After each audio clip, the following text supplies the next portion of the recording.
தேவனுடைய ஜெபம் பண்ணும்படியாய் தேவனுடைய வார்த்தைகளை உங்களோடு பகிர்ந்து கொள்ளும்படியாய் தேவன் தந்த கிருபைக்காய் நான் தேவனுக்கு துதி செலுத்துகிறேன். அன்புக்குரிய யாவருக்கும் இரட்சகரும் ஆண்டவருமாக இயேசுவின் நாமத்தினால் என் அன்பின் நல்வாழ்த்துக்கள். ஹல்லேலூயா. பிலிப்பியர் எழுதின நிருபம் 2ஆம் அதிகாரம் 12ஆம் வசனம். பிலிப்பியர் 2:12 சொல்லுகிறது, எனக்கு மிகவும் பிரியமானவர்களே, நீங்கள் எப்பொழுதும் எனக்கு கீழ்ப்படுகிறபடியே நான் உங்களுக்கு சமீபமாக இருக்கும்போது மாத்திரமல்ல, தூரமாக இருக்கிற இப்பொழுதும் அதிக பயத்தோடும் நடுக்கத்தோடும் உங்கள் ரட்சிப்பு நிறைவேற பிரயாசப்படுங்கள். ரட்சிப்பு நிறைவேற பிரயாசப்படுங்கள்.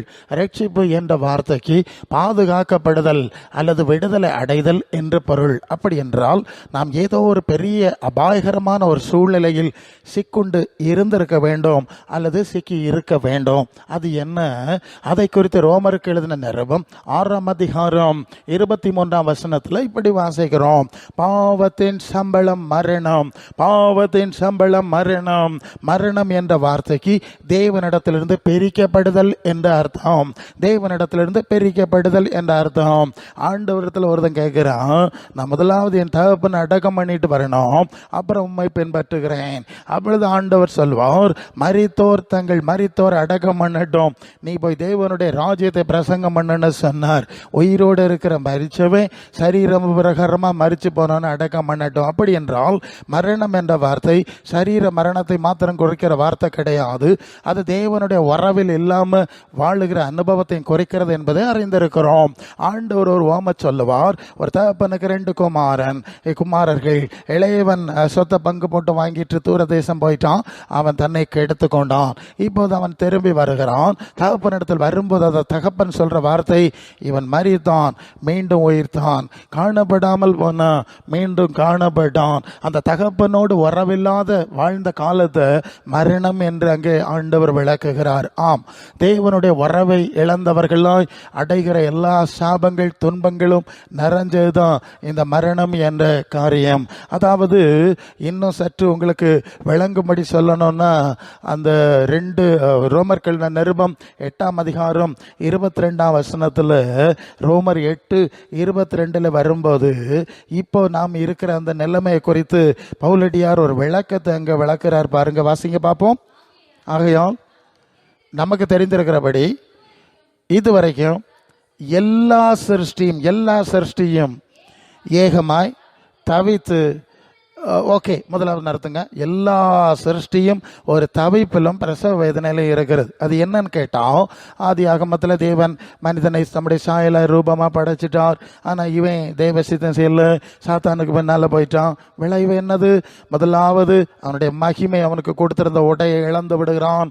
ஆதி ஆகமம் 3:16-19 நீ பெருகும்போது வேதனையை பெருக பண்ணுவேன், பூமி உன் நிமித்தம் சபிக்கப்பட்டிருக்கும், நீ மண்ணில் இருந்து எடுக்கப்பட்டாய், மண்ணுக்கு திரும்புவாயின்னு பெரிய சாபத்தை போட்டுட்டார். இன்னும் வரைக்கும் அந்த சாபத்தை அனுபவித்துக் கொண்டிருக்கிறோம். உலகம் சாத்தானுடைய பிடியில வந்து விட்டது இல்லையா? ஆதாமியவாள் சாத்தான் பிடியில மாட்ட, காயின் சாத்தானுக்கு பிடியில மாட்டி கொலைகாரனா மாற, மற்ற எல்லாரும் துன்மார்க்கராய் மாற, எல்லாம் கொடுமையினால் உலகம் நிறைந்த ஒரு பொல்லாத சூழ்நிலை. நீங்கள் கலாத்தியர் 1ஆம் அதிகாரம் 4ஆம் வசனத்தில் இந்த பொல்லாத பிரபஞ்சத்திலிருந்து நம்மை விடுவிக்கும்படி தேவனுடைய சித்தத்தின்படி இயேசு தம்மை பலியாய் ஒப்பு கொடுத்தார்னு படிக்கிறோம். ஒரு பொல்லாத பிரபஞ்சம், துன்மார்க்கம், கொடுமை, சாபம் நிறைஞ்சதா மாறிட்டு நாமும் தவித்து கொண்டிருக்கிறோம். இப்ப அந்த ரோமர் 22க்கு அடுத்த வசனம் எல்லாரும் இதுதான் தவித்து கொண்டிருக்கிறது.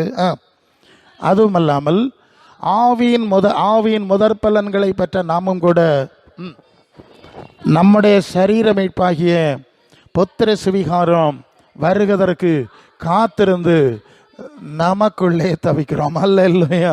இப்போ எல்லா சர்ச்சையும் தவிச்சிட்டு இருக்குது, நாமும் தவிக்கிறோம். என்ன, எதுக்கு தவிக்கிறோம்? இந்த சரீரத்திலிருந்து நாம் மீட்கப்படும்படியும் இந்த சரீரத்திலிருந்து விடுதலை பெறும்படியாய் நாம் தவிக்கிறோம். ஏன்னா இந்த சரீரத்திற்கு ஆத்மாவுக்கு மீட்பு இருக்கிறது. ஆத்மாவுக்கு மீட்பு கிடைச்சாலும், ஃபார் எக்ஸாம்பிள், ஆண்டவரை ஏற்றுக்கொண்டு ரட்சிப்பின் அனுபவத்துக்குள்ள வந்து ஆத்மாவுக்கு முதலாவது ரட்சிப்பு கிடைக்குது. ஆனால் சரீரத்துக்கு மீட்பு கிடைக்கல. அது 2வது தான் கிடைக்கணும். அந்த சரீர மீட்பு, இந்த சரீரத்திலிருந்து நாம் விடுதலை பெறது வரைக்கும் நாம் தவிக்கிறோம். அதனால தான் வெளிப்படுத்தல் 14:13 சொல்லுகிறது, கர்த்தருக்குள் மரிக்கிறவர்கள் பாக்கியவான்கள் என்று எழுது, அவர்கள் தங்கள் பிரயாசங்களை விட்டு இளைப்பார்வார்கள். எப்பொழுது நாம் கர்த்தருக்குள்ள மறிப்போமோ அப்பதான் இளைப்பாறுதல் கிடைக்கும். அதுவரை தவிப்பு இருக்கிறது, தத்தளிப்பு இருக்கிறது என்பதை அந்த வசனத்திலிருந்து நாம் விளங்கிக் கொள்ளுகிறோம். 2 கொரிந்தியர் 5ஆம் அதிகாரத்தில் அதன் 7ஆம் வசனத்தில் நீங்க வந்தீங்கன்னா 2 கொரிந்தியர் 5ஆம் அதிகாரம் 7, இந்த தேகத்தில் குடியிருக்கையில் கர்த்தரிடத்தில் குடியிராதவர்களாக இருக்கிறோம் என்று அறிந்தும் தைரியமாக இருக்கிறோம்.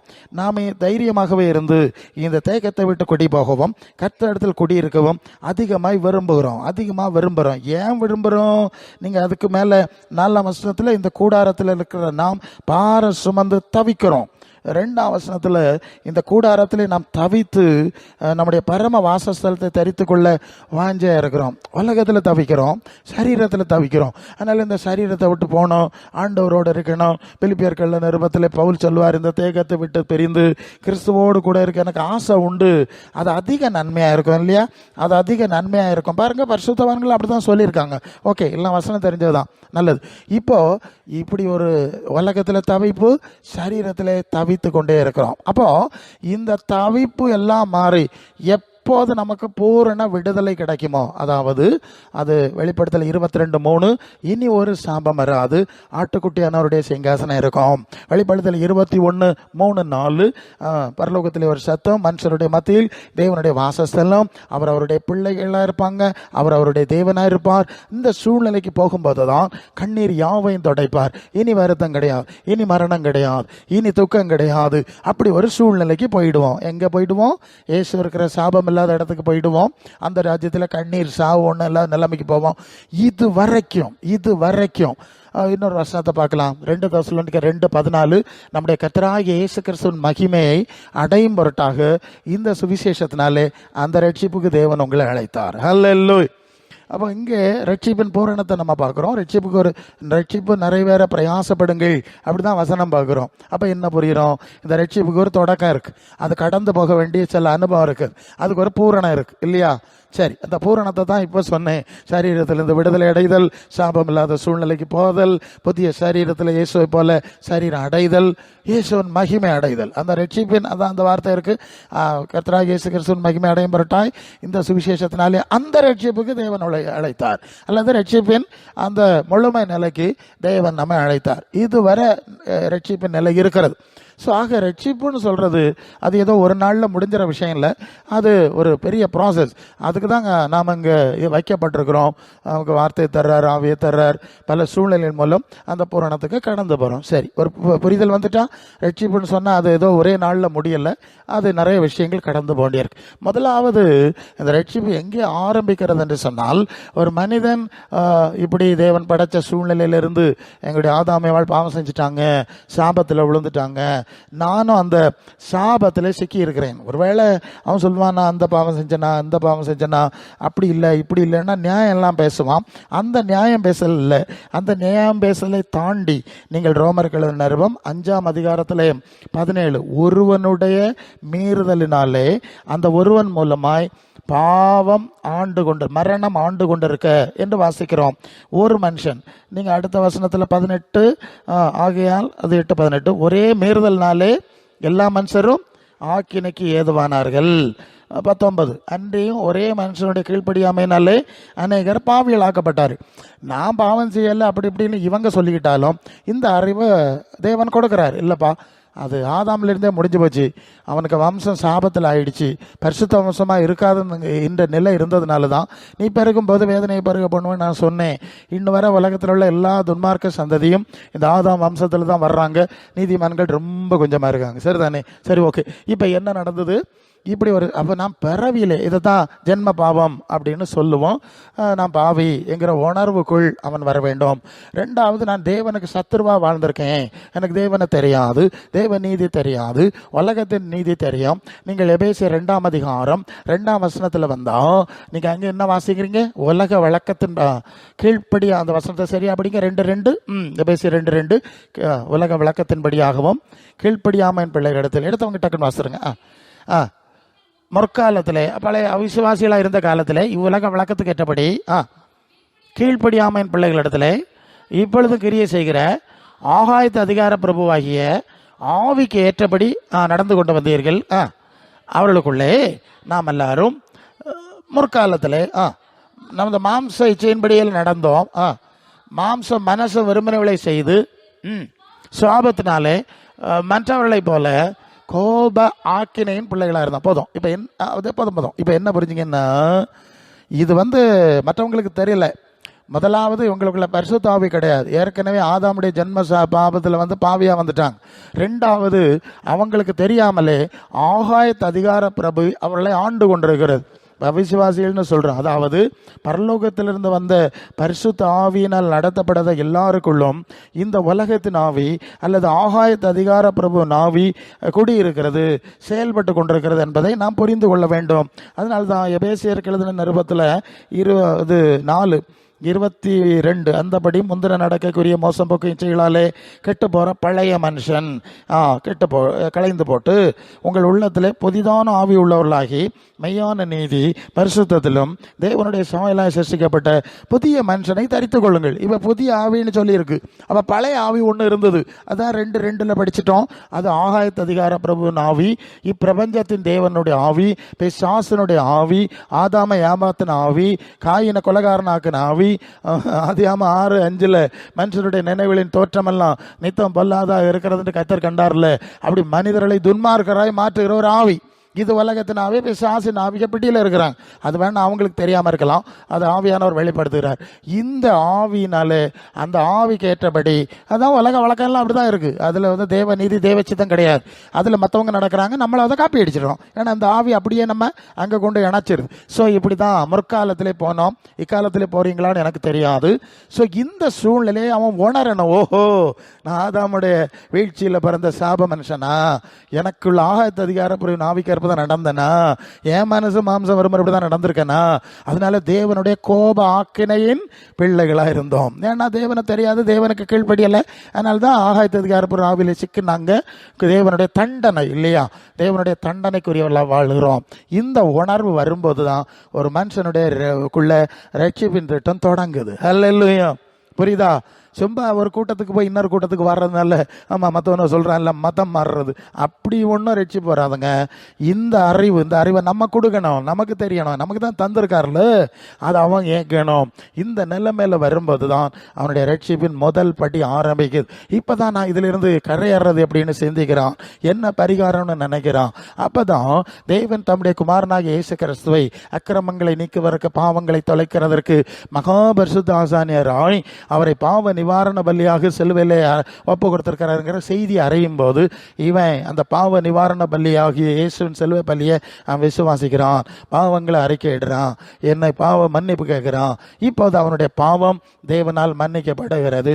இயேசுவின் பாவ நிவாரண பலி, அதாவது ஒருத்தன் பாவம் செஞ்சா ஒரு மாட்டையை கொண்டு வந்து அதன் தலையில கையை வைக்கணும், இவன் பாவத்தை எல்லாம் அதுக்கு சுமத்திடணும். ஏன்னா அந்த பாவத்திலிருந்து விடுதலை பண்ண முடியணும்னா இந்த பாவத்தின் சம்பளத்தை அறுக்கணும், அந்த விலங்க கொன்னு சர்வாங்க தகன பலியா சுட்டரிக்கணுங்கிறது பழைய ஏற்பாட்டு நியமம். இதை பூரணப்படுத்ததான் இயேசு சிலுவையிலே மரித்தார். இப்ப இயேசுவின் சிலுவை பலியின் மூலம் சகல அதாவது இயேசுவின் ரத்தம் சகல பாவங்களையும் நீக்கி சுத்திகரிக்கும் சொல்லியிருக்கு. பாவ மன்னிப்பு கிடைக்குது. அப்ப பழைய பாவ கிரியெல்லாம் இப்ப டிலீட் பண்ணியாச்சு, இப்ப அழிச்சாச்சு. இப்ப அவன் என்ன செய்யணும், அடுத்த லெவலுக்கு போனோம். அது என்னது, அது மத்த 28 கடைசி 2 வசனத்துல இயேசு சீஷர்கிட்ட சொல்வார், நீங்கள் புறப்பட்டு போய் சகல ஜாதி என்ன செய்யணும், எனக்கு சீசராகணும், பக்தராக்கப்படாதுங்க. இப்போ இது ஒரு பெரிய பிரச்சனை ஆயிடுச்சு. எனக்கு சீசராக்கி தான் ஞானஸ்நானம் கொடுக்கணும். அது யோவான் 4:1 இயேசு அநேகரை சீசராக்கி, அதாவது தம்முடைய சீடர்ல வச்சு சீசராக்கி ஞானஸ்நானம் கொடுத்தாருன்னு வாசிக்கிறோம். சீசர்லங்கிற வார்த்தை தான் பைபிள்ல இருக்கும். அந்தியோக்கியா வந்தப்பறம் தான் கிறிஸ்தவர்கள்னு பெயர் மாத்தினாங்கன்னு இருக்குது. சரி, இயேசுக்கு சீசர் ஆயிரணும். பாவ மன்னிப்பு வாங்கிட்டேன், சிலுவை கள்ள நாம் பரலோகத்துக்கு போறலாம் சொல்லப்படும். சிலுவை கள்ளர்லாம் பரலோகத்துக்கு போக மாட்டாங்க. மாட்டாங்க. அவங்க காவலில் உள்ள ஆவியில் இருக்க இடத்துக்கு போவாங்க என்று சொல்லி அது 1 பேதுரு 3ஆம் அதிகாரம் 18 23 வரை படிக்கலாம். ஆனால் இன்று என்னுடன் இருப்பாய். இயேசு அன்று அங்கே போனார், காவலில் உள்ள ஆவிகளுக்கு பிரசங்கித்தார். வசனம் இருக்காங்க, அங்கே தான் போகணும். செல்வ கள்ளமாரெல்லாம் பரலோகத்துக்கு போக மாட்டான். அது ஒன்றும் பரலோகம்னா கள்ளமார்க ராஜ்யம் ஒன்றும் கிடையாது. மற்றவங்க கூப்பிட்ற மாதிரி பாவிகளா எங்களுக்கா இப்பளும் மரண நேரத்தில் வேண்டிக் கொள்ளுங்கள்னா இதென்ன பரலோக ராஜ்யம்? பாவியல் பைத்தியக்காரருடைய ராஜ்யமா? நபர் கிடையாது. இதெல்லாம் கள்ளத்தனம், விட்டுருங்க. இப்போ சீசராக சொல்லிட்டார், அதான் சீசராக சொல்லிட்டார்ல, சரி மன்னிக்கப்பட்டாச்சா, இனி எனக்கு சீசன் ஆயிட்டு. அதாவது அது மற்ற 6:33 முதலாவது தேவனுடைய ராஜ்யத்தை அமருடைய நீதியையும். இதுவரை தான் உனக்கு தேவனை தெரியாதுல்ல, பரலோகம் தெரியாதுல்ல, பிறகு அவருக்கு நியாய பிரமாணம் உனக்கு எப்படி தெரியும்? இதுவரை தெரியாது, நீ பாவி. சரி வந்தா மன்னிப்பு கேட்டால் பழசெல்லாம் அழிச்சாச்சு, இப்போ ஒன்றும் இல்லை, நியூட்ரல், ஜீரோ. பழசம் இல்லை, நியாயமும் இல்லை, பாவமும் இல்லை, நீதியும் இல்லாத நியூட்ரல் லெவலில் வர்றான். ஸோ செல்வக்கள்ள லெவல் நியூட்ரல் தான். இனிதான் நீ தேவ நீதியை தேடணும், உனக்கு கற்றுக் கொடுக்கணும். அதுக்கு தான் ஆண்டவர் சொல்கிறார்ல, மத்தேயு 11:28 வருத்தப்பட்ட பாரம் சுமக்கிறவர்களே எல்லாரும் என்னிடத்துல பாருங்க, நான் சாந்தமும் மனத்தாழ்மையுமா இருக்கிறேன், என் நுகத்தை என்னிடத்தில் ஏற்றுக்கொண்டு என்னிடத்தில் கற்றுக்கொள்ளுங்கள், அப்போதான் அவங்க ஆத்மாக்கள் கிடைப்பார்கள் கிடைக்கும். இனி ஏசுனாரத்தை படிக்கணுங்க. அதான் இயேசுவின் சீஷத்துவன்னு சொல்றது. நீங்கள் யோவான் 8:31 இயேசு தம்மை விசுவாசித்த யூதர்களை பார்த்து சொல்வார், நீங்கள் என்னுடைய உபதேசத்தில் நிலைச்சிருந்தா ஏன் சீசனாக இருக்க முடியும்? மோசையினுடைய உபதேசத்தில் இருந்தால் மோசையினுடைய சீசனாக இருந்துட்டு போ, ஏன் உபதேசத்தில் இரு. நான் கட்டளையிட்டவளை கை கொள்ளும்படி தான் அப்போஸ்தலர்ட்ட நான் சொன்னேன். என் வசனத்தின்படி நடக்கிறவன் தான் அந்த கற்பாறை மேல் வீட்டு கட்டின பொத்தி உள்ளவன், மற்றவெல்லாம் பொத்தி இல்லாதவன் சொல்லிட்டேன்ல. இயேசுவின் உபதேசத்தில் வரும்போது, ஏன்னா இயேசு தேவன் இயேசு அனுப்பினார். இயேசு சொன்னார், நான் சுயமா பேசல, என்னில் வாசமா இருக்கிற பிதாவின் ஆவியானவர் இதை பேசுகிறார், அவர் சொன்னதை தான் நான் சொல்றேன், அவர் கொடுத்து விட்டதை தான் நான் பேசுறேன். அப்போ இயேசுவின் உபதேசங்களும் போதனையும் தேவனுடைய சட்டங்களாக இருக்கிறது. அது நடக்கும்போது தான் தேவ நீதிகளை நம்ம அறிய ஆரம்பிக்கிறோம். சரிதானே? ஓகே. இப்போ ரோமர் 12:2 நீங்கள் இந்த பிரபஞ்சத்துக்கு ஏற்ற வேஷம் தெரியாமல் பரலோக தேவனுக்கு பிரியமும் நன்மையும் பரிபூர்ணமான சித்தம் என்னதென்று பகுத்தறியத்தக்கதாக உங்கள் மனம் புதிதாகி நீங்க மறுரூபமாகிட்டே வரணும். புரிஞ்சுங்களா? சும்மா கூட்டத்துக்கு வந்தேன், கையை அடித்தேன், பாட்டு பாடலாம் சொன்னால் எடுபடாதுங்க. அதான் சொல்கிறேன்ல, இந்த நாட்களில் இயேசுவை ஆராதிக்கணும்னு என்னெல்லாம் அம்மா தாயே உயிரே தயிரெல்லாம் ஆராதிக்கிறாங்க. ஆமாம், ஒரு கூட்டம் பட்டம் வச்சு ஆராதிக்குது, இன்னொரு கூட்டம் பட்டம் இல்லாமல் ஆராதிக்கு. ஒரு கூட்டம் செல்லை வச்சு ஆராதிக்குது, இன்னொரு கூட்டம் செல்லை இல்லாமல் ஆராதிக்கு. ஒரு கூட்டம் அம்மாவை ஆராதிக்குது, இன்னொரு கூட்டம் மௌன ஆராதிக்குது. இந்த 2 கூட்டமும் இயேசுவின் சீசராக மாறாது. சொல்கிற புரியுதா? இயேசுவின் சீசராக என்ன செய்ய மாட்டாங்க? மாறமாட்டாங்க. அவர் சொன்னதில் நடக்க மாட்டாங்க, அவர் நடந்ததில் நடக்க மாட்டாங்க, இல்லையா? யோவான் 13:15 சொல்லுவார், நான் செய்தது போல செய்யும்படி உங்களுக்கு மாதிரியை வச்சுட்டு போனேன், என் மாதிரிப்படி செஞ்சால் நீங்கள் பாக்கியவான்கள். யார் செய்கிறது? எப்போ செய்கிறது? எல்லாம் விசுவாசத்தில் சீனின்னு எழுதிட்டு நக்கிட்டா இனிச்சிருமா? இதெல்லாம் எதுக்குங்க வச்சிருக்க? அப்படிதான் சபை எல்லாம் ரிவர்ஸில் போகுது. அப்போ ஆண்டோடைய வசனத்தில் மாதிரியில் நடக்கணும்.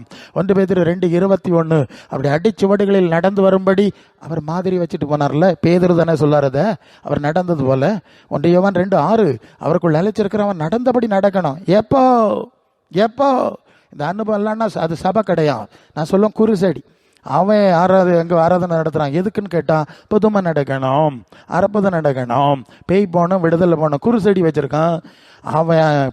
அம்மா செல்ல வச்சு குருசடி வச்சுருக்கான், இவன் செல்ல வைக்காத குருசடி, பெந்தெக்கோஸ்தே குருசடி, கத்தோலிக்க குருசடி, புரோட்டஸ்டாண்ட் குருசடி மாதிரி எல்லாம் குருசடி ஆயிடுச்சுல்ல. ஆமாங்க, இயேசுவின் சீஷரா மாறலன்னா அது குருசடி தான். மற்ற 7:21 பரலோகத்தில் இருக்கிற பிதாவின் சித்தப்படி செய்யலை, என்ன கர்த்தாவின்னு சொல்லுவான், பே போட்டுவான், நோயை வரட்டுவான், எல்லாம் செய்வான்னா அக்கிரம செய்யக்காரில்ல, உங்க எனக்கு தெரியாதுன்னு சொல்லுவேன். இருக்கா இல்லையா? இது எல்லாமே இப்போ பெந்தெக்கோஸ்தே குழுவும் குருசடி ஆயிடுச்சு.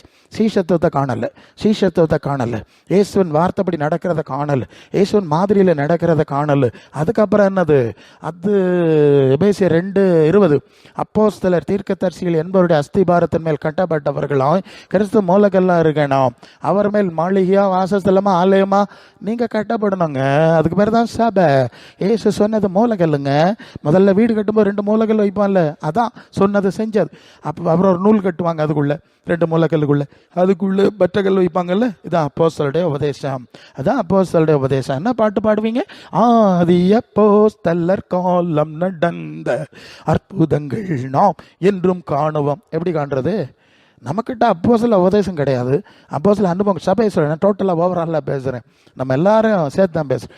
அப்போஸ்தல அனுபவம் ஒன்றும் கிடையாது. ஒவ்வொருத்தன் ஒவ்வொரு பைபிள் காலேஜில் வந்து ஒருத்தன் வடக்கும்பா, ஒருத்தன் தெக்கும்பா, மாறி மாறி ஒரு தர மூஞ்சியை பார்க்காம அடி வைப்பான், அந்த அளவில் கொண்டு முடிச்சிருவான். இந்த லட்சணத்தில் எப்படிங்க ஆதி அப்போஸ்தல அனுபவத்தை நம்ம பார்க்க முடியும் சொல்லுங்கள்? இயேசு சொன்னதை பார்க்கணும், செஞ்சதை பார்க்கணும், அப்போ சொன்னதை பார்க்கணும், அவங்க செஞ்சதை பார்க்கணுமா வேண்டாமா? இதுக்கு பேர் தான் சபை. சரி, இப்போ இயேசுவின் சீஷத்துவத்தில் அடுத்து நாம் வரும்போது ரட்சிப்பின் அடுத்த படிக்குள்ள வரும். இந்த சீஷத்துவத்தில் வரும்போது தான் அது ரோமர் 6ஆம் அதிகாரத்தில் 3ஆம் வசனத்தில் என்ன படிக்கிறீங்க? ஞான ஸ்நானத்தை குறித்து என்ன படிக்கிறோம் தெரியுமா? அதாவது ஞான அது வசனத்தை படிங்க, 6 படிங்க, சீக்கிரம் ஐயால் கிருபை பருகும்படிக்கு பாவத்தில் நிலை நிற்கலாம் என்று சொல்லுவோமோ? கூடாது. நெல்லுங்க. அடுத்தது உங்களுக்கு மனசிலாக்கி தரணும். கிருபையின் சுவிசேஷம்னு ஒரு புதிய வித்தை கொண்டு வந்திருக்காவ. கிருபையினாலே விசுவாசத்தை கொண்டு ரட்சிக்கப்பட்டோம், இது உங்களால் உண்டானதல்ல, இது தேவனுடைய. ஆமாம், நமக்கு பாவ மன்னிப்பு கிருபை தான். கிருபைன்னா இலவசமாக கொடுக்குறதுங்க. பாவ மன்னிப்பு இலவசம்தான், உங்கள்கிட்ட காசு கேட்கல. நீ ஒப்புக்கொண்ட உணர்ந்த பாவ மன்னிப்பு எடுத்த என்ன மன்னிப்புன்னு கேட்டால் நான் மன்னிச்சிட்டேன். இதை தான் அங்கே சொல்லியிருக்குங்க. அடுத்தது நீங்கள் தொடர்ந்து போனால் தேவனுடைய அதாவது நற்கிரியைகளை செய்யும்படி நாம் புது சிருஷ்டியாய் தொடர்ந்து சிருஷ்டிக்கப்படுறோம்னு சொல்லி எபேசியரில் 2ஆம் அதிகாரம் தானே, அந்த வசனத்தை ஒன்று இடையில வந்துடுதில்ல. அதை நான் பார்த்துட்டு வந்துடலாம். எபேசியர் 2ஆம் அதிகாரத்தில் அது 8, கிருபையினாலே விசுவாசத்தை கொண்டு ரட்சிக்கப்பட்டீர்கள், இது உங்கள் உண்டானதல்ல, தேவ ஈவு, ஒருவரும் பெருமை பாராட்டாதபடி இது கிரியையினால் உண்டானதல்ல. அடுத்த வசனம், ஏனெனில் நற்கிரியைகளை செய்கிறதற்கு நாம் கிறிஸ்து இயேசுக்குள் சிருஷ்டிக்கப்பட்டு தேவனுடைய செய்கையாக இருக்கிறோம். போதும், இனி நற்கிரியை, முதல்ல துர்க்கிரியை அதெல்லாம் போச்சு தான் கிருபை, இவ்வளவுதான் கிருபை. இனி கிரியை, தேவனுடைய நீதிகளை கற்றுக்கொண்டு அதில் வளருகிற கிரியை இருக்கணும். அதனால தான் நான் ரோமரில் இப்போ 6க்கு வந்துருங்க, பல இடத்துக்கு. அங்கே என்ன சொல்லுது? நாம் இனி பாவம் பெருகும்படி குட்டுவேன்னு சொல்லிட்டு நிற்கலாமா? நிற்கப்படாதுன்னு சொல்லியிருக்கு. நிற்கப்படாதா? என்ன செய்யணும்? தொடர்ந்து வாசிங்க. இப்போ கமான். கூடாது. பாவத்துக்கு மரித்தனா இனி அதில் எப்படி பிழைப்பாம்? கிறிஸ்து இயேசுக்குள்ளாய் ஞான ஸ்நானம் பெற்ற நாம் அனைவரும் மரணத்துக்குள்ளாக ஞான ஸ்நானம் பெற்றதை அறியாமல் இருக்கிறீங்களா? மேலும் மகிமையினாலே கிறிஸ்து மரித்தோரிருந்து எழுப்பப்பட்டது போல ஆமாம் புதிதான ஜீவன் உள்ளவர்களாய் நடந்து கொள்ளும்படி மரணத்துக்குள்ளாக்கும் ஞான ஸ்நானத்தினாலே அவரோட கூட அடக்கம் பண்ணப்பட்டோம். போதும். என்ன புரிஞ்சுங்கன்னா, ஞான ஸ்நானங்கிறது ஒரு அடக்க ஆராதனை. தெரிஞ்சாச்சா? யாரு? நம்ம தான். பழைய சிந்தை, பழைய கொள்கை, பழசு எல்லாத்தையும் முடிச்சாச்சு. குளிச்சு மூடுறது. இப்போ இயேசு மரித்தொழிலிருந்து எழுப்பப்பட்டது போல அந்த தண்ணீரை விட்டு வெளியே வர்றதுடைய அர்த்தம் என்னன்னா, புதிதான ஜீவன் உள்ளவர்களாய் நடந்து கொள்ளும்படி ஒரு உயிர்த்தெழுதலின் அனுபவம் அங்கே நடக்குது. ஞான ஸ்நானங்கிறது ஒரு அடக்கம், உயிர்த்தெழுதல் நிகழ்ச்சி, அனுபவத்தினுடைய அர்த்தமாக இருக்கிறது, அனுபவமாக இருக்கிறது. இப்போ புரியும்னு நினைக்கிறேன். உண்மையை சொல்கிறேன், நம்முடைய ஆத்மாவுக்கு ஒரு உயிர்த்தெழுதல், சரியான ஞான ஸ்நானம் நீங்கள் வந்திருந்தோம், நம்முடைய ஆத்மாவுக்கு ஒரு உயிர்த்தெழுதல், உரிய உயிர்த்தெழுதல் அப்போதே வந்துடுது. சரீர உயிர்த்தெழுதல் தான் இனி நடக்கணும். ஆத்மாவின் உயிர்த்தெழுதல் அது ஆழமான விஷயம், அங்கே நடக்கணும். ஏன்னா இயேசு உயிர்த்தெழுதல் போல புதிதான ஜீவன். அப்போ பழைய மனுஷன் அடக்கம் பண்ணியாச்சு. கிறிஸ்துக்குள் இருந்தால் புது சிருஷ்டி, பழசெல்லாம் ஒழிஞ்சு போயிடுச்சு. அதனால தான் கொலோசியர் 3:1-2 நீங்கள் கிறிஸ்துவுடனே கூட எழுந்தது உண்டானால் கிறிஸ்து தேவனுடைய வலது பார்சத்தில் இருக்கிற மேலானவைகளை தேடுங்கள், பூமிக்குரியவை அல்ல. எழுந்தது உண்டானால் சொல்லியிருக்கல. என்னங்க, மரித்தவர் உயிர்த்தெழுதல் மாதிரி நம்ம நினைக்கிறோம் இயேசுநாதர் வருவார், கர்த்தருக்குள் மரித்து எழுந்திருப்பாங்க. ஆமாம், எழுந்திருப்பாங்க, சரீரம் எழுந்திருக்கும். ஆத்மாவுக்கு உயிர்த்தெழுதல் வந்திருக்குங்க. அந்த வார்த்தை கிறிஸ்துவுடைய கூட நீங்கள் உயிர்த்தெழுதலின் அனுபவத்தை ஞான ஸ்நானத்தில் அடைந்தது உண்மை என்றால், இப்போ உயிர்த்தெழுந்தவர் அங்கே மேலே போயிட்டார்ல, பூமியில் இல்லை. பூமிக்குரிய தேடாத, கிறிஸ்து தேவனுடைய வலது பார்சத்துக்கு மேலானதை தேடு. எபேசியர் 2:7 தானே, கிறிஸ்துவுடனே கூட நம்மை எழுப்பி உன்னதங்களில் அவரோடு கூட உட்காரவும் செய்தார். பாஸ்டன்ஸ் முடிச்சிட்டு, அதான் 2 வசனம் மேட்ச் ஆகிட்டுல. உலகத்தில் சரீரம் இருக்குது, ஆத்மா எங்கே இருக்குது? பரலோகத்தில் இருக்கணும். இருக்குதான்னு கேட்டேன். நான் முங்கினேன் அப்படின்லாம் எனக்கு கதையெல்லாம் பேசிகிட்டு இருக்க முடியாது. சரியான ஞானஸ்நானம் வந்திருந்தா நீங்கள் ஏன்னா சுவிசேஷத்தினுடைய முதல் சுவிசேஷம் என்னது? அது மத்தேயு 4:17. அது முதல் இயேசு மனம் திரும்புங்கள், பரலோக ராஜ்யம் பூலோக ராஜ்யம் சபை ஒன்று பிரசங்கம் பண்ணப்படாதுங்க. நீ இயேசு ஏற்றுக்கொள்ளு, வியாதி குணாவும், பேய் போவோம், கல்யாணம் நடக்கும், வேலை கிடைக்கும், வீடு கட்டலாம், கடன் தீரலாம், இப்படிலாம் பேசக்கூடாது. இது எல்லாம் எனக்கு தான் நடந்துட்டு இருக்குல்ல உலகத்தில். கூட்டத்துக்கு வராதவங்களாம் வீடு கட்டலையா என்ன, எல்லாம் நடந்துட்டு இருக்கு. அதை பற்றி பேசலை. அது சில காரியம் ஆண்டவர் செய்யலாம், ஆண்டவருக்குள்ள வரும்போது அது வேற விஷயம். அதுக்காக ஞானஸ்நானம் எடுக்கல. பரலோகத்துக்கு நேரம் மனசை திருப்பு. அப்படிதான் சுவிசேஷம் ஆரம்பிக்குது. தேவனுடைய ராஜ்யத்துக்கும் இயேசுவின் நாமத்துக்கும் ஏற்ற வேளை பிலிப்பி பிரசங்கித்தான். அதை விசுவாசித்த போது ஞானஸ்நானம் எடுத்தாங்க. எதை விசுவாசிக்கணும் எல்லாம் போட்டு எவ்வளோ சாமர்த்தியமாக பிசாசு குழப்பறான் தெரியுமா? மார்க் 16:15-16 ஆண்டவர் சொல்வார், நீங்கள் புறப்பட்டு போய் சுவிசேஷத்தை பிரசங்கம் பண்ண சொன்னார். அடுத்த வசனத்தில் சொன்னார், சுவிசேஷத்தில் விசுவாசம் உள்ளவனாகி ஞானஸ்நானம் பெறுவான் ரட்சிக்கப்படுவான். இயேசுன்னு கூட சொல்லியிருக்காது. இயேசு சுவிசேஷத்தில் உள்ள ஒரு பகுதி தான். அது தேவனுடைய நிறைய விஷயம் இருக்குது. அதை ஏற்றுக்கொண்டா கொடுக்கலாம். அதை ஷார்ட்டாக எழுதியிருக்கு. சரி, ஓகே, அதை வச்சுட்டு புரட்டுறாங்க. அதை பேசினா இன்னொரு பக்கம் போயிடும், வேண்டாம். நான் என்ன புரிஞ்சுங்க, பழைய மனுஷன் அடக்க முடியாச்சு, புது மனுஷன். இப்போ மனசு எங்கே வச்சாச்சு? அது மற்ற 6:20-21 உங்கள் பொக்கிஷம் எங்கே இருக்கோ அங்கே இருதயம் இருக்கும், பரலோகத்தில் மனசவை வச்சாச்சு இல்லை? இப்படிப்பட்ட அடுத்த ஸ்டேஜுக்கு வந்துடுறோம். இந்த ஸ்டேஜுக்கு வந்தோன்னே தேவன் என்ன செய்கிறாராம்? அது யோவான் 14:15 ஒருவன் என்னில் அன்பாக இருந்தால் என் வசனத்தை கடைபிடிக்கணும், நான் பிதாவிடத்தில் வேண்டிக் கொள்வேன், அப்பொழுது என்றென்றைக்கும் உங்களோடு இருக்கும்படியாய் சத்திய ஆவியாய் தேவ ஆவி உங்களுக்குள்ளே வரும். அல்லேலூயா. என்ன புரிஞ்சுங்க? மனசை பூலோகத்தில் வச்சுருந்தீங்க ஒரு காலம். அப்போ என்ன ஆவி இருந்தது? உலகத்தின் ஆவி இருந்தது. சரியா? ஆகாயத்து அதிகார பிரபு நாவினா எபேசியர் 6:12 வான மண்டலங்களில் கிரியை செய்கிற பொல்லாத ஆவின்னு சொல்லியிருக்கு. உலகத்தின் ஆவி, பிசாசின் ஆவி, பிரபஞ்சத்தின் தேவனானவனுடைய ஆவி இல்லையா? 2 Corinthians 4:4 பிரபஞ்சத்தின் தேவன் மனக்கண்களை குருடாக்குனா. இந்த ஆவியில இருந்து இப்போ நம்ம மனசு அங்கிருந்து எடுத்து பழசெல்லாம் அழிச்சு புதைச்சி புதிய மனசை இப்போ எங்கே வச்சுட்டோம்? இழந்துட்டோம்ல. கிறிஸ்துவோடு கூட உயிர் தெழுந்துட்டோம், ஆத்மாவில் உயிர் தெழுந்துட்டோம். அதான் உண்மை. உயிர் தெழுந்து அங்கே வச்சாச்சு. மனசு, ஆத்மா, உள்ளான மனுஷன் அதை எங்கே வச்சாச்சு? கிறிஸ்து இருக்க இடத்துல வச்சாச்சு. இப்போ என்ன நடக்கும்? அது யோவான் 15:26 பிதாவின் இடத்திலிருந்து புறப்படுகிறவரும் பிதாவிடத்திலிருந்து நான் உங்களுக்கு அனுப்புகிறவருமாகிய பரிசுத்த சத்திய ஆவியாகிய பரிசுத்த ஆவி வரும். சரிதானே?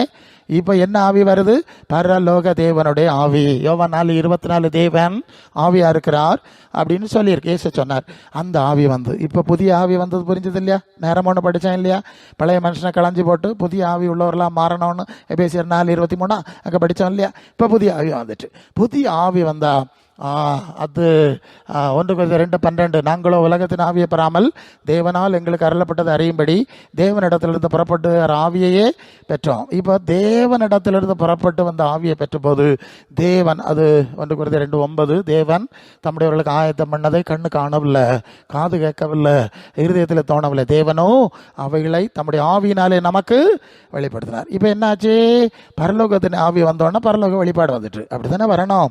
அப்போது பிரசங்கார் பூலோக ஆவி வந்தால் பூலோக வெளிப்பாடு வரும். அதுதானே 1 யோவான் 4:5-6 உலகத்தில் இருப்பவர்கள் உங்களில் இருக்கிறவர் பெரியவர், அவர்கள் உலகத்துக்குரியவர்களை பேசுகிறார்கள், தேவனை அறிந்தவன் எங்களுக்கு செவி கொடுக்கிறான், இதனால் சத்திய ஆவி இன்னதென்று வஞ்சிக்கிற ஆவி இன்னதென்றும் அறிந்திருக்கிறோம். அப்போ உலகத்தின் ஆவி பிடிச்சவையெல்லாம் பூமியின் உயர்ந்த ஸ்தானம் பற்றி பேசுவார்கள். ஆசீர்வாதம், பெயிண்ட் கலர் அடிக்கிறது, சின்னவாய் குடிப்பாய், அப்படியா இப்படியா இல்லாமல் போகுது. அது உலகத்தின் ஆவி. பரலோகத்தில் இருந்த அந்த ஆவி வந்துட்டு பரலோகத்தை பற்றி பேசும், உலகத்துக்கு எதிராக பேசும். யாக்கோபு 4:4 உலக நேசம் தேவனுக்கு விரோதமான பகை என்று அப்படி காரமாக பேசுகிறோம். நம்ம வாசமனு ஆவியானவர் வைராக்கியம் உள்ளவராக இருக்கிறாருன்னு அடுத்த வசனம் சொல்லுகிறது. 1 யோவான் 2:15 உலகத்தில் அன்பு கொடுத்தா பிதாவின் அன்பு இல்லைன்னு பரலோகத்தில் இருந்த அந்த ஆவி சொல்லிடுறோம். இப்போ சரியாச்சா? பரலோகத்தில் ஆவி வந்தால் பரலோக வழிபாடு, பூலோகத்தின் ஆவி வந்தால் பூலோக வழிபாடு. இப்போ உங்களுக்கு புரிஞ்சிருக்கோம். சரி, இப்போ தேவ சித்தத்தை அறிகிற அறிவு தேவன், அது 1 யோவான் 2:27 நீங்கள் அவராலே பெற்ற அபிஷேகம் உங்களில் நிலைத்திருக்கிறது, ஒருவனும் உங்களுக்கு அந்த அளவு போதிக்க முடியாது. அப்படிதான் சரியா டிரான்ஸ்லேட் பண்ணோம். நீங்கள் அந்த அபிஷேகம் எல்லாவற்றையும் குறித்து உங்களுக்கு போதிக்கிறது, அந்த அபிஷேகம் போதிக்கிற வண்ணமா அவரில் நிலைத்திருங்கள் சொல்லியிருக்குல்ல. அதாவது இந்த பைபிள் தேவ ஆவியானவருடைய ஏவுதல்னால பல காலங்களில் தீர்க்க தரிசியில் எழுதினாங்க, அதை டிரான்ஸ்லேட் பண்ணாங்க, கையில் கொடுத்துருக்காங்க. இதில் நிறைய தப்பெல்லாம் இருக்குது, டிரான்ஸ்லேஷன்ஸ் வேறெல்லாம் இருக்குது, நாங்கள் நிறைய பார்த்துருக்கோம். ஆனால் இந்த வேதத்தை கொடுத்த ஆவியானவர் நேற்று என்றும் மாறாதவராக இருக்கிறாரா இல்லையா? அந்த ஆவியானவர் நமக்குள்ளே வரும்போது தான் இதை வாசிக்கும் போது இதுதான்ப்பா இதுக்கு பொருள்னு நமக்கு சரியாக புரிய வைக்க முடியும். இப்போ புரியுதில்லை? அப்படி தான் புரிய வைக்கிறார் எங்களுக்கு. இல்லாமல் வேத கலாச்சாரம் படிக்கிற தப்புன்னு நான் சொல்லலை. ஆனால் இந்த விஷயம் ஆவியானவருடைய நடத்தலைன்னா நிறைய எரர் வருது, அது இன்னொரு பக்கம். ஓகே, என்ன புரிஞ்சுங்க? பழச குளிச்சு முடியாச்சு, புதிய மனுஷனா ஒப்பு கொடுத்தாச்சு, இயேசுக்கு பின்னால் நடக்க ஆரம்பிச்சாச்சு. ஆண்டவர் சொன்னார், என்னுடைய உபதேசத்தினால் இப்பொழுதே நீங்கள் சுத்தமாயிட்டீங்க. இயேசுனுடைய உபதேசம் பரலோக தேவனுடைய வார்த்தையாக இருக்கிறதுனால நாம் பரலோக தேவனுக்கு ஏற்ற பரிசுத்தத்தை பெறுகிறோம். இப்போ பரலோக தேவனுடைய ஆவி வந்துட்டது, அது இன்னும் நம்ம பரிசுத்தப்படுத்துது. சத்தியத்திலே சத்திய ஆவியானவர் வரும்போது அவர் சத்தியத்திலே நடத்துகிறார். அப்புறம் இது இயேசுக்குள்ளே இருந்த ஆவின்னு சொல்லியிருக்கு. அதாவது கலாத்தியர் 4:6 சொல்லுது, தேவன் அப்பா பிதாவே என்று கூப்பிடத்தக்க தம்முடைய குமாரனின் ஆவியை நமக்கு அனுப்பினார். ஏன்னா தேவன் முதலாவது இந்த ஆவியை இயேசுவுக்கு குமாரனுக்கு கொடுத்தார். ஞானஸ்நானம் பெற்று கரையேறின உடனே பரிசுத்த ஆவி இறங்கினார். அப்போஸ்தலர் 10:38 சொல்லுகிறது, தேவன் அவரை பரிசுத்த ஆவியினாலும் வல்லமையினாலும் நிரப்பினார். தேவன் அவரோடு அவ்விதமாய் கூட இருந்தார். அதே ஆவியை அவர் நமக்கு கொடுக்கிறார். அதனால்தான் ரோமர் 8:9 கிறிஸ்துவின் ஆவி இல்லாதவன் அவருடையவன் அல்ல. அப்ப என்னாச்சு? கிறிஸ்துவுக்குள்ள இருந்த ஆவி வந்துட்டா என்ன நடக்கும் தெரியுமா? பிலிப்பியர் 2:5 சொல்லுது, கிறிஸ்து இயேசுவுடைய சிந்தையை உங்களில் இருக்கணும். கிறிஸ்துவின் சிந்தை வந்துட்டு, ஓகே, ஆவியின் கனி வந்துட்டுல்ல. கலாத்தியர் 5:22 அதுக்கு மேல 3 வசனம் இருக்குல்ல, மாம்சத்திற்கு கொலைகள், வழியல், கரையாட்டுகள், இதெல்லாம் உலகத்தின் ஆவி இருந்த காலம், சாத்தானுடைய ஆவி இருந்த காலம். இப்ப பரலோக ஆவி வந்தவன் ஆவியின் கனி அன்பு, சந்தோஷம், சமாதானம், நீடிய பொறுமை, தயவு, நற்குணம், சாந்தம், விசுவாசம், இச்சை, இடக்கணும், 9 குணமும் வந்துட்டுது. கிறிஸ்துவன் குணம் வந்துட்டுது. கிறிஸ்து நமக்குள்ள உருவாக ஆரம்பிச்சிட்டார். கலாத்தியர் 4:19 கிறிஸ்து உங்களில் உருவாகும் அளவு கற்பவேதனைப்படுறேன். இப்போ ஒன்றும் புரிஞ்சிருக்கோம், என்ன பிரசங்க? அவர் தெய்வம், அவர் ஆராதிக்கணும், சாமியே சத்தம் போட்டு ஓடி போயிடணும்னு தான் நம்ம நினச்சிருக்கோம். நானும் அப்படி தான் நினச்சிட்டு இருந்தேன். இந்த பைபிள் படித்த பிறகு தான் சீசராகி நான் சாங் கொடுக்கணும்னு சொல்லியிருக்கு. இது என்னன்னு படித்தா தான் இந்த காரியத்தை ஆண்டவர் படித்து தாருங்க. இப்போ என்ன புரிஞ்சு? கிறிஸ்து நமக்குள்ளே உருவாகணும், அப்படியே சிந்த குணம் உருவாகணும், இது வளரணும். எபேசியர் 4:11 தேவகுமாரனாக இயேசுவை பற்றி அறிவிலும் அன்பும் ஒருமைப்பட்டவர்களாகி கிறிஸ்துவ நிறைவான வளர்ச்சி நிலவுவதற்கு பூரணமாக வளரும்படி சபை பக்தி விருத்தி அடையணும், பரிசுத்தவான்கள் சீர் பருந்தணும், அப்போஸ்தலர், தீர்க்கதரிசிகள், மேய்ப்பர்கள், போதகர்கள், சுவிசேஷம் 5 விதமான ஊழியக்காரர்களை ஏற்படுத்தி மனுஷருடைய சூது, வஞ்சி, தந்திரம், ஆமா பல விதமா பேசுறான்வன். வா ஜெபிக்கலாம் வாங்க, ஜெபிக்கலாம் வாங்க. எங்க போகணும்? இயேசுநாதர் சொன்னார், அறை வீட்டை பூட்டி அந்தரங்கத்தில் இருக்கிற பிதாவை நோக்கி ஜெபம் பண்ணு. அதுக்கு மேலே ஜெபம் பண்ணி பார்க்குறேன் பிரசங்கியாரே, ஒன்று நடக்கலைன்னா என்ன செய்யணும்? அவங்க குடும்பத்தார் விசுவாசியாக இருந்தால் எல்லாரும் சேர்ந்து ஜெபிங்க. அது இல்லைன்னா விசுவாசிகள் சேர்ந்து ஜெபிங்க. அது இல்லைன்னா அவங்களுக்கு சபை இருக்கு இல்லையா, சபை, அந்த சபை பாஸ்டர் சொல்லி சபையாராய் இப்போ சூத்திரம் எல்லாம் போட்டான்ல, இது இல்லையா செய்யணும்? இவன் எங்கேயோ நின்று கூப்பிடுறான், ஜெபிக்கலாம் இங்கே வாங்க, உன் சபையை விட்டு வெளியே வாங்க. என்னங்க அது? இப்படி ஒரு ஏற்பாடு இருக்காங்க? நான் முதல் இவ்வளவு காரியம் நீங்கள் நடக்கலாம். எவனோ ஒருத்தன் ரோட்டில் நின்றுட்டு கூப்பிடுறான், வாங்க ஜெபிக்கலாம் வாங்க. இவனை போகிறான், அங்கே போய் போகிறான். அவன் ஒன்று அது என்னது, வியாபாரிகள், என்ன வியாபாரிகள் பங்காளர் திட்டமா? ஆமாம், இந்த பயவெல்லாம் அப்படி தான். இளம் பங்காளர் திட்டம், ஒரு இத்தனை 1000 கொடுத்தா இளம் பங்காளர் திட்டம். உன் பிள்ளைக்கா ஜெபிக்கிறதுக்கு ஜெப வீரர் வச்சுருப்போம். சபைக்கு என்னடா வேலை? இங்கே இருக்க ஊழியக்கார சபை உடைக்கிறியா நீ?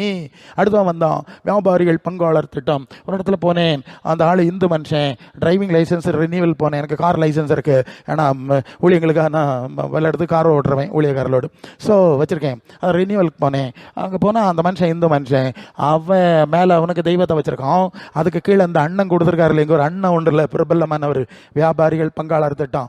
அது அவருக்கு பேர் எல்லாம் போட்டு, இந்த ஆளுக்கு ஃபோட்டோ எல்லாம் ஒட்டி, யார் இந்த ஆள் கடைக்காரரு, அவருக்கு ஃபோட்டோ எல்லாம் ஒட்டி சர்டிஃபிகேட் போட்டு அப்படி கொடுத்துருக்காரு. அவர் ஃப்ரேம் பண்ணி மாட்டி விட்ருக்காரு. கீழே சாம்பிராணி எல்லாம் வச்சு எல்லாத்துக்கும் மொத்தமாக போச்சிட்டு இருக்காரு. நான் பார்த்தேன், என்னடா இது, இந்த மனுஷன் இன்னும் வேறு மார்க்கம் இல்லை, இங்கே இவனும் வாங்கி வச்சிருக்கான். அந்த சாமியும் கிடைச்சா தரட்டுன்னு வாங்கி வச்சிருக்கான். என்னது? வியாபாரிகள் பங்காளர் திட்டம். அதாவது வியாபாரிகள் பங்காளர்னா உங்களுக்கு மனசில் ஆகுதா? அதாவது பார்ட்னர் ஒரு தொழில் செய்கிறான், ஒரு 10 லட்ச ரூபா இன்வெஸ்ட் பண்ணால் ஒருத்தர் 5 லட்சம் போடணும், இன்னொருத்தர் 5 லட்சம் போடணும், 2 பேரும் கூட்டாக பிஸ்னஸ் செய்யணும், லாப நஷ்டத்தில் பாதி எடுத்துக்கிடணும். இப்போ இயேசுவை என்ன செய்யணும்? தனக்கு வியாபாரத்தில் சேர்த்துக்கிட்டா அவர் நஷ்டம் வர அனுமதிக்க மாட்டார். இயேசுக்கு இதுதான் வேலையா? அவர் என்ன வியாபாரியா? உலகத்தில் இருக்கும்போதே சொன்னார், டேய், ஒரு மனுஷனுக்கு திரளான ஆஸ்தி இருந்தாலும் அவனுக்கு ஜீவன் அல்ல. ஒருத்தன் கேட்குறான், என் சொத்தை பங்கு வச்சு தரதுக்கு அப்பனுக்கிட்ட சொல்லணும், சகோதரன்ட்ட சொல்லணும்னா என்னமோ இருக்குது. அவர் கோவப்பட்டு, என்னடா நினச்சிருக்க நீ, உங்களை சொத்து பங்கு வைக்கடா நான் வந்தேன். ஒரு மனுஷனுக்கு எவ்வளோ ஆஸ்தி இருந்தாலும் ஜீவன் அல்ல, 2 எஜமான கூலியும் செய்ய முடியாது, என்னுடைய ராஜ்யம் இந்த உலகத்துக்குரியது அல்ல. இப்படி சொன்னவரே கூப்பிட்டு வியாபாரி ஆக்கி போட்டான் அந்த இவனுவன். எவ்வளவு தரக்கேடு. டேய், நான் சொன்னேன், ஆண்டவர் சொல்லார், இதோ வாசல் படியில் நின்று தட்டுகிறேன், நீ கதவை திறந்தா உனக்கு வாழ்க்கையில் வருவேங்கிறார். அப்படி தானே சொன்னாருங்க வெளிப்படுத்தல் 3:21. சரி இருக்கட்டும், எடுக்காண்டோம். அது வசனம் தெரியும்ல. உன் வாழ்க்கையில் வரேன், உன் வீட்டுக்கு வரேன், உன் குடும்பத்துக்கு வரேன்னு அவர் சொன்னா, என் வாழ்க்கையில் ஒன்று வரேன்டும், என் குடும்பத்துக்கு ஒன்று வராண்டாம். நான் மீன் வித்துக்கிட்டு இருப்பேன், வேணா அவர் சேர் போடுறேன், பக்கத்தில் வந்து உட்காரும். எப்படி நான் வேறு கடை நடத்துகிறேன், இந்த தொழில் கல் கடை, புகையில் வைக்க எல்லாம் நடக்குது, இல்லை கணேஷ் பார்க்க வைக்கிது, எல்லாம் நடக்குது. நான் வித்துக்கிட்டு இருப்பேன், அங்கே ஃபோட்டோ வச்சுருக்கேன். நீர் நல்ல பக்கத்தில் வந்து தொழில் வளர்ச்சி செய்யணும். பிசாசு சாமர்த்தியம் தெரியுதா உங்களுக்கு? டேய், உன் வாழ்க்கையில் இடம் கொடுத்துருந்தா, அவர் வந்திருந்தா எல்லா காரியமே ஒழுங்காக நேராக இருக்குமே. இனி ஒருக்கா ஒவ்வொன்றுக்கும் ஒவ்வொன்று செய்யணுமா? எல்லாம் ஃப்ராடு, பிசாசு, சாமர்த்தியம், உலகம் முழுசும் ஏமாத்துறோம். சரி, ஏமாறாத, நமக்கு ஆண்டவரோட நடப்போம். எப்படி ஆண்டவரோட? ஆமாம், ஏனோக்கு தேவனோடு சஞ்சரித்து கொண்டு இருந்தான். அப்படியே ஒரு நாள் அவர் கேட்டார், வாரியா நமக்கு மொத்தமாக போயிடுவோமா? வந்துரு, கூட்டிகிட்டு போயிட்டார். இந்த பயவளுக்குள்ளே நடந்தால் அவன் போகிற இடத்துக்கு தான் நீங்கள் போனோம், நீங்கள் போக மாட்டீங்கன்னு நினைக்கிறேன். வந்துட்டு ஓகே ஒரு புரிதல், அண்டர்ஸ்டாண்டிங் தான். சரி, இப்போ என்னாச்சு?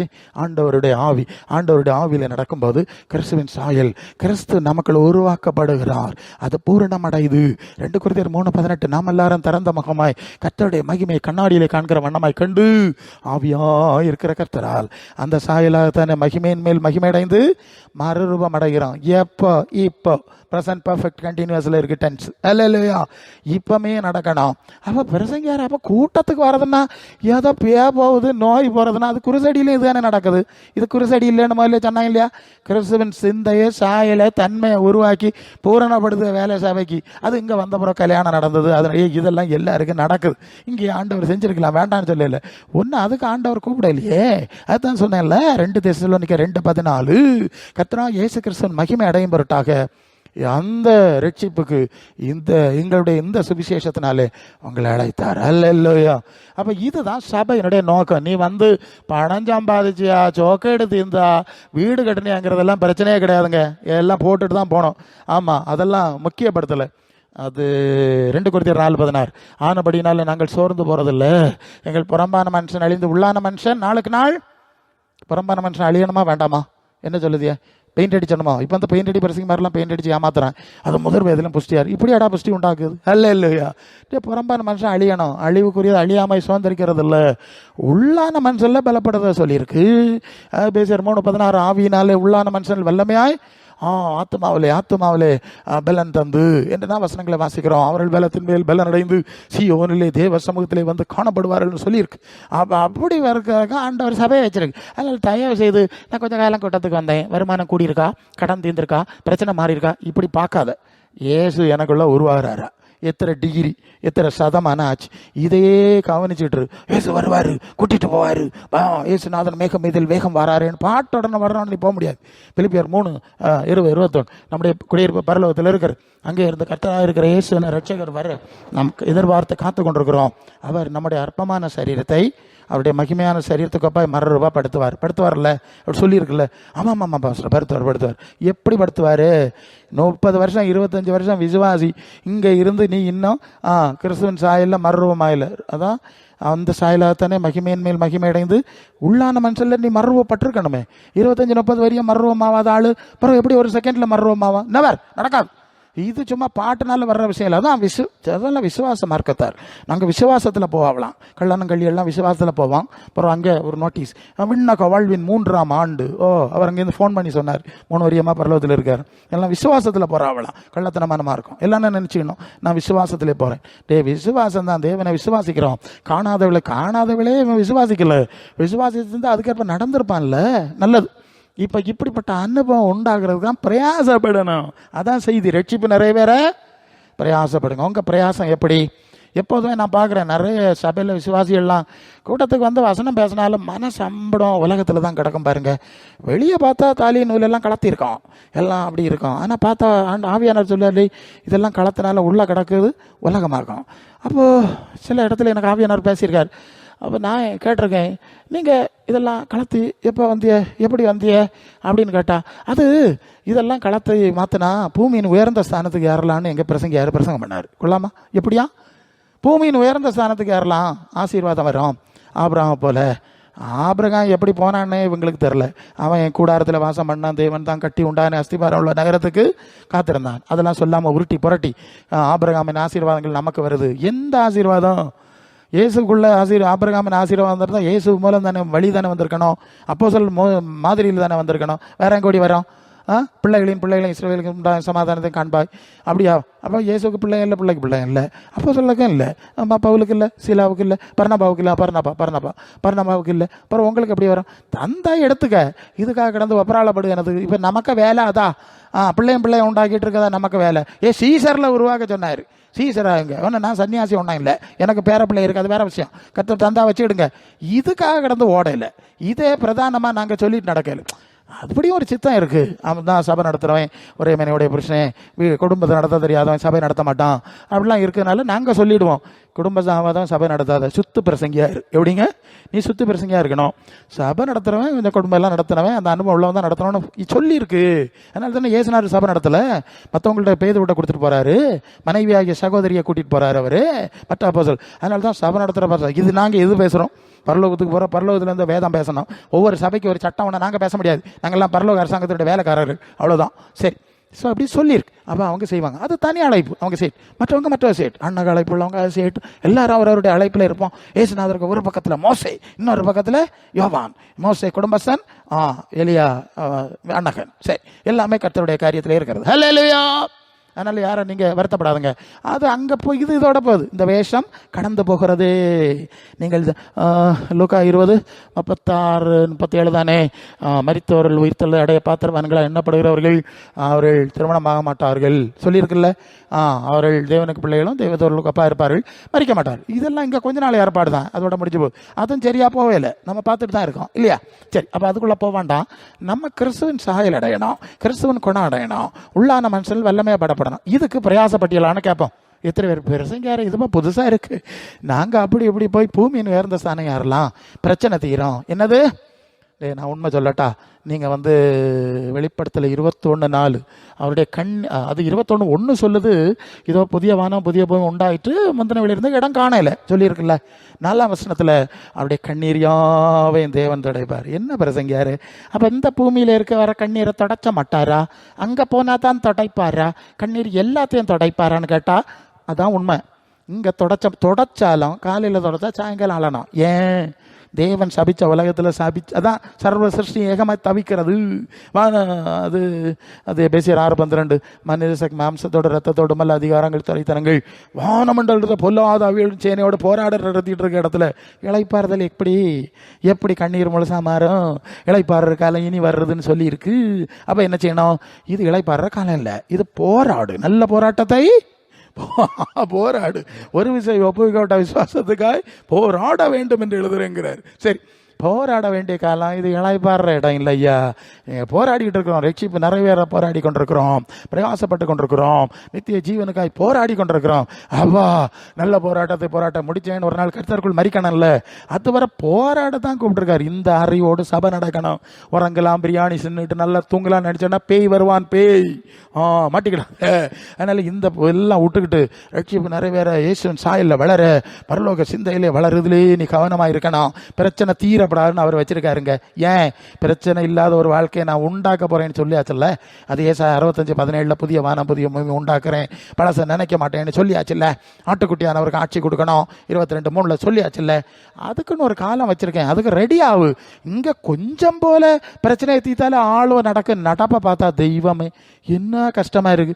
அப்ப சிலருக்கு ஆமா கஷ்டம் அளவுக்கு அதிகமாக இருந்தோம், ஆண்டவரே என்னைக்கு எடுத்துக்கிடாப்பா, நம்முடைய ராசியத்துக்கு வார கஷ்டம் நிறைய வந்தாதான் பரலோக சிந்தை வர்றான், அங்கே போனோன்னு ஆசை வர்றான். அப்புறம் கொஞ்சம் பிரச்சனை இல்லாமல் இருந்தா அது டே ஆண்டவர் வர போறார், எல்லாம் ரெடியாகும், கொஞ்சம் பிந்தி வர சொல்லுங்க. வீடு கட்டி 6 மாதம் கூட ஆவேல இல்லையா, கொஞ்ச நாள் கூட இருக்கட்டு கொள்ளாமா.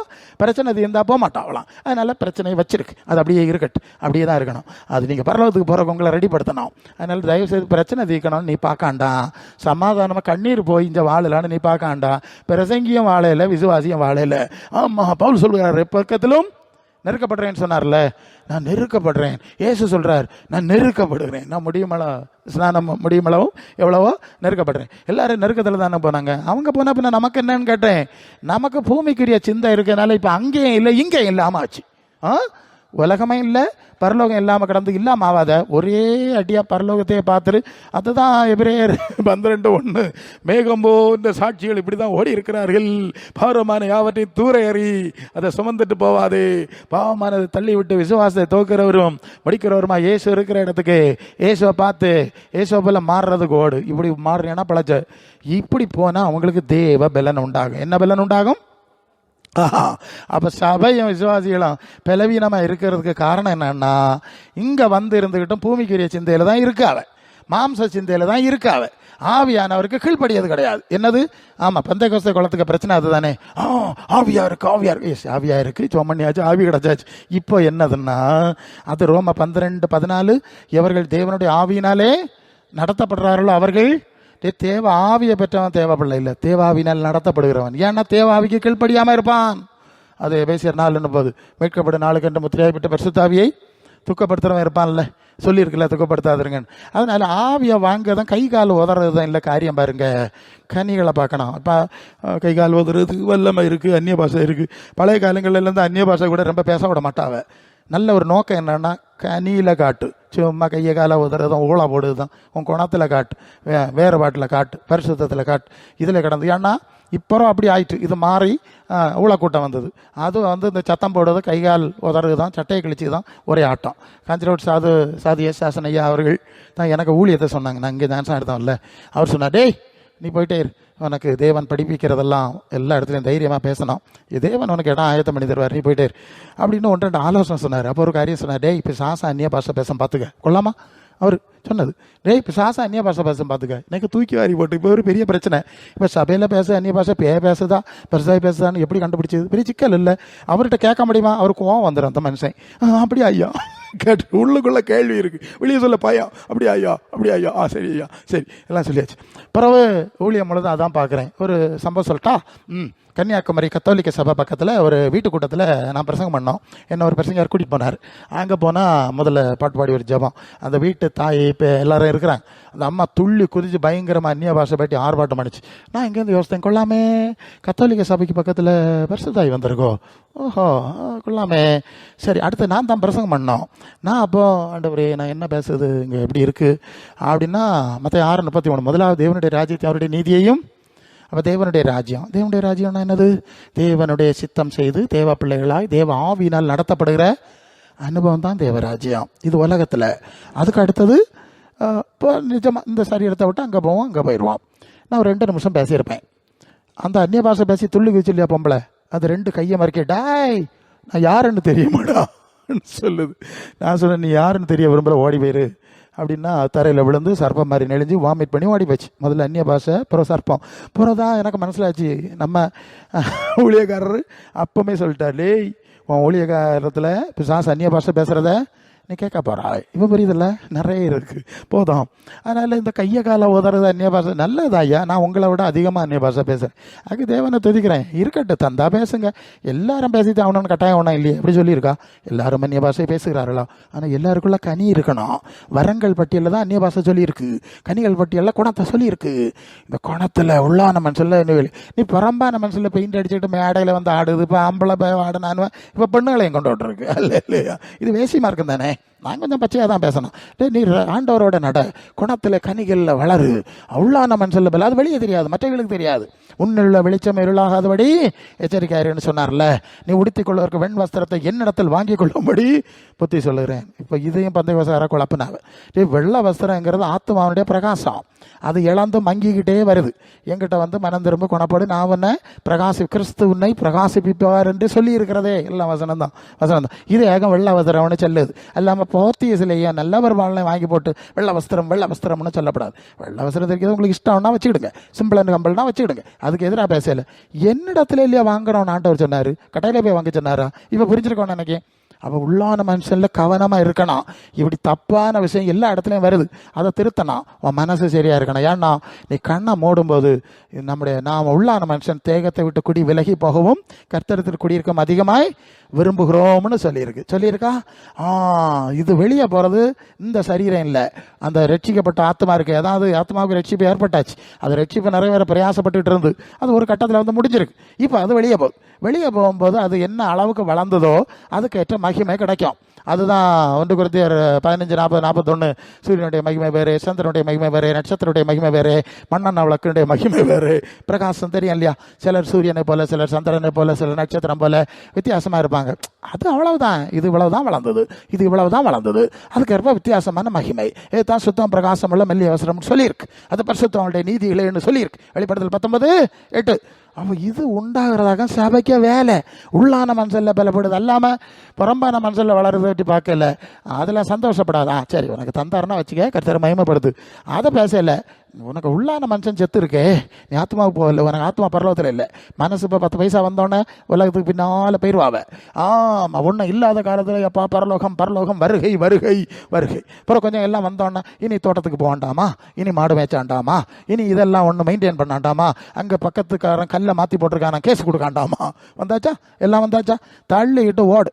இது சபையினுடைய அனுபவம். அவள் இப்படி தின்னு அதை பிரசங்க யார நாங்களே ஏசினாருக்கு பின்னால் வந்தோம். பட்டி நடந்து சாவே இல்லை இல்லையா? ஒரு பிரசங்கம் கேட்டுட்டு இருந்த ஆள்கிட்ட ஆண்டவர் சொல்லார், ஏய் ஏதாவது கொடுத்து அனுப்புங்கப்பா, சாப்பிட கொடுங்க. சாப்பிட கொடுக்கவோ? இத்தனை ஆள் அவ்வளோக்கோ எங்கேருந்து வரான்? என்னத்தை இருக்கா? 5 அப்பமா 2 தேடி பார்த்தா ஒரு பையன் அவன் தின்னுது. 5 அப்பம் 2 மீனா இவ்வளோ இருக்குது. இதை வச்சு என்னது நாடாகு? இதை வச்சு இங்கே யாருக்கு என்னத்தை கொடுக்கறதுக்கு? எல்லாருக்கும் சாப்பாடு கொடுக்கணுமா? சாப்பாடு சத்தம் போட எங்கடே கொண்டு வாருங்க.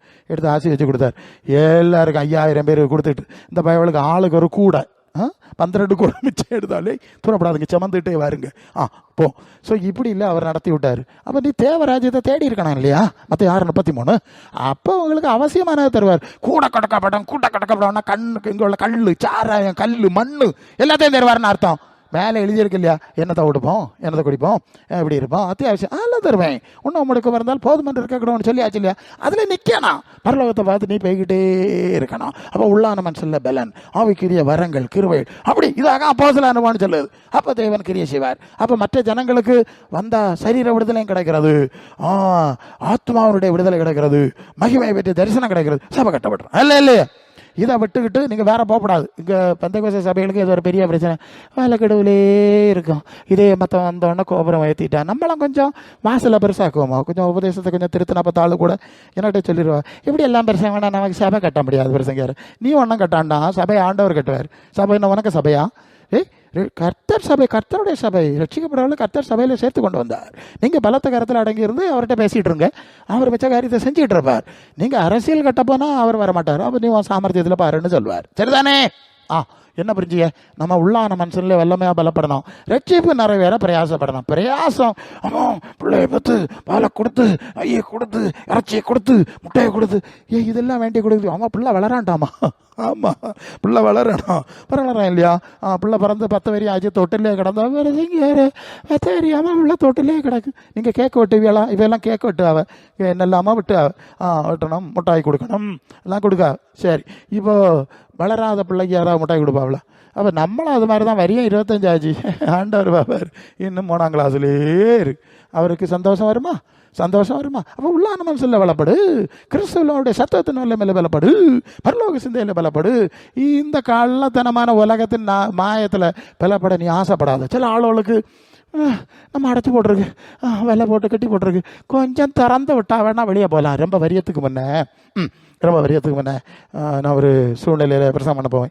எனக்கு அந்த சபை ஒரு தரிசனம். அது என்னன்னா, சொப்பனம் பார்க்குறேன். ஒரு இந்த கலர்ஃபுல் சின்ன சின்ன பறவைகள் வீட்டில் போட்டு வளர்க்குறாங்கல்ல, கூண்டுக்குள்ளே ஒன்று போட்டிருக்கு. ஒரு பேர்டு என்ன பண்ணுதுன்னா, அந்த கம்பியை நெளிச்சு வெளியே போக ட்ரை பண்ணது, பாதி போயிட்டு பாதி இருக்குது. நான் இப்படி பார்க்க, அட தெய்வமே, இது இப்போ வெளியே போச்சுன்னா காக்கா குருவி அடிச்சுட்டு போயிருமே. எனக்கு ஒரு சம்பவம் நடந்து, நான் வாலிபனாக இருந்த காலத்தில் இந்த பேர்ட்ஸ் எங்கள் வீட்டில் நான் வளர்ப்பேன். ஒரு கூண்டு அழகாக செய்து ஸ்கொயராக செய்து அவ்வளோ விட்டுருந்தேன். திடீர்னு ஒரு நாள் வெளியே வந்து பார்க்குறேன், ஒரு பேர்டு வெளியே உட்காந்துருக்கு. நான் பார்த்தேன், அட தெய்வமே, இது எப்படி வந்து தெரியலை. இது இப்போ பிடிச்சா பிடியும் தராது, என்ன செய்யுதுன்னு சொல்லிட்டு நான் பக்குவமாக போய் பின்னால் ஓடி போய் இப்படி பிடிக்க போகும். டக்குன்னு பறந்து கொஞ்சம் அந்த ஆகிறப்ப பறக்கவும் தெரியாது, பழக்கம் இல்லையா, கூட்டுக்குள்ளே அடைச்சி போட்டிருந்தா இல்லையா. நான் பார்த்தேன், தெய்வமே, இது இப்போ என்ன, இது போக்குதான்.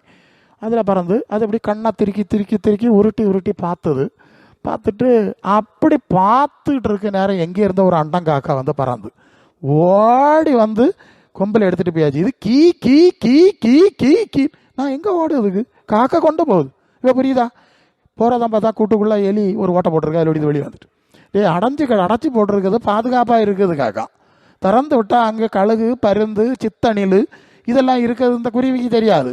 இவ சிக்காதன்னு சொல்லி ஆகும். வெளியே பார்த்தா மற்றவங்க மினிக்கிட்டு நடக்காவ, நான் நடக்கப்படாதோ ஒன்றை ஏமாத்துறதுக்கு தப்பே இல்லை, பயமே இல்லை, ஒன்றுமே நடக்காதுன்னு காட்டுற மாதிரி கொஞ்சம் ஆளும் நடத்துவான். அது கொண்டு வரதாக்கும். நமக்கு தோணாமா எல்லாரும் சாடு அவ இல்லையா, நமக்கு ஒன்று சாடி பார்ப்பேன். உனக்கு காலிகையை முறைஞ்சு போயிடும், தலை உடஞ்சி போயிடும், அல்ல இல்லையா? பேக்க தந்துடும். அதனால அடைச்சி போட்டிருக்கு. அதில் இரு உனக்கு எல்லாம் விட்டு வெளியே பார்த்தா வெளியே பாம்பு, பல்லி, பாச்சா எல்லாம் கிடக்கு. அதில் போ. சரி, அப்போ இது எதுக்குன்னா இதுக்கு உள்ளே இருந்தால் தான், அடைக்கப்பட்ட தோட்டத்தில் இருந்தால் தான் உனக்கு கிறிஸ்துவ போல் வளர முடியும். வெளியே போனால் ரோட்டில் போகிற வர ஆளுல மாதிரி தான் வளர முடியும். சரிதானே? அங்கே இயேசுநாதர் இல்லை இல்லையா, பேய் இல்லையா சுத்தேன். அவன் சொல்கிறான்ல, நான் எங்கே இருக்கிறாய், நான் உலகம் முழுவதும் சுற்றி கொண்டு வருகிறேன், கர்ச்சிக்கிற சிங்கம் போல எவனை விழுங்கலாமனே சுற்றிட்டு வர்றான்னு பேதர் சொல்கிறார். அவன் எல்லா இடத்துலையும் சுற்றுறான். நீ அங்கே போய் சிக்கப்படாதுனாக்க இப்படி ஒரு கூடாரத்தை வந்து வலையை, கம்பி வலையெல்லாம் போட்டு பியாவில் வராமல் இப்படி வச்சிருக்கு. ஆளுகளுக்கு இருக்க இஷ்டம் இல்லை. நாங்கள் அப்படித்தான். அதாவது இஸ்ரவேல் ஜனங்கள் எகிப்திலேருந்து வந்துட்டாவ. வந்த வேளை வனாந்திரத்துக்கு வந்தாச்சு. செங்கடலை கடந்து அங்கே கடந்து விழி. அப்போ ஆண்டு எனக்கு கஷ்டம். அங்கே பர்புதாக்களின் தேவனே எங்களை மிதிக்கான், குடும்பம் அது வேலை வாங்குறான், சம்பளம் தாரான் இல்லை, இப்படி எல்லாம் சத்தம் போட்டார். அப்போ மோசையை அனுப்பினார். மோசையை அனுப்பி எப்படியும் 10 அற்புதம் செஞ்சாச்சு. செங்கடலை கடத்தி ரோடு போட்டு வெளியே கொண்டு வந்தாச்சு. வெளியே கொண்டு வந்து கடலை மூடியாச்சு. ஏன் மூடியாச்சு? இந்த பயவை திருப்பி அங்கே போயிடப்படாது இல்லை, அதுக்கு மூடியாச்சு. மூடி வனாந்திரத்தில் வரும்போது இங்கே வந்தால் தண்ணி இல்லை. அவர் அற்புதமாக தண்ணி உண்டாக்கி கொடுக்குறாரு. சாப்பாடு இல்லை, என்னத்தை போய் தின்னுவோன்னு மோசையிட்ட போய் சண்டை. அவன் கருத்தர்கிட்ட சொன்னால் பனி பெய்யும் போது காலையில் வெள்ளை நிறத்தில் கொத்தமல்லி அளவு உருண்டையாக என்னத்தையோ பெய்து கிடக்கு. அதை எடுத்து தின்னு பார்த்தா தேனிட்ட பணிகாரம் போல் இருந்தது. தேவதூதல் புசிக்கிற மண்ணான்னு எழுதியிருக்கு. இதை கொடுத்தாச்சு. அதை எடுத்து சும்மாவும் தின்னலாம், அப்பம் சுட்டம் தின்னலாம். அது புதுமையாக இருக்குது. டெய்லி வானத்திலேருந்து பனி விழும்போது இது விழுந்து கிடக்கு. ஈஸி தான். அதை சாப்பிட்டார்கள். அவர்களுக்கு சோக்கேடு வரையில, ஒரு ஆஸ்பத்திரிக்கும் போவையில்லை. ஓகே இப்படி நடந்தாங்க. இந்த இஸ்ரவேலர்கள் வந்த உடனே, ஏன்னா அங்கே 10 விதமான வாதம் பார்த்தாவ இல்லையா, பார்த்த உடனே இவர்களுக்கு கொஞ்சம் எகிப்தியர்லாம் வந்துட்டாவ. பல ஜாதியான இந்த தேவன் பயங்கரமாக இருக்கார் இல்லையா, நிறைய அற்புதம் நடக்கு, நம்மளாம் இவருக்கு கூட போனால் நிறைய நடக்கும்னு என்ன நினச்சாலும் இறங்கி வந்துட்டா. வந்தவிய இங்கே வந்து இது என்னது, என்னக்கே இந்த மண்ணாயா, கோழி இறைச்சி இல்லையா, நாங்கள் அங்கே இறைச்சி பார்த்து அந்த அண்டையில் உட்காந்து திருப்தியாய் கொம்மட்டிக்காய் கீரையெல்லாம் தின்னு கடிச்சு சந்தோஷமாக தின்னோம்.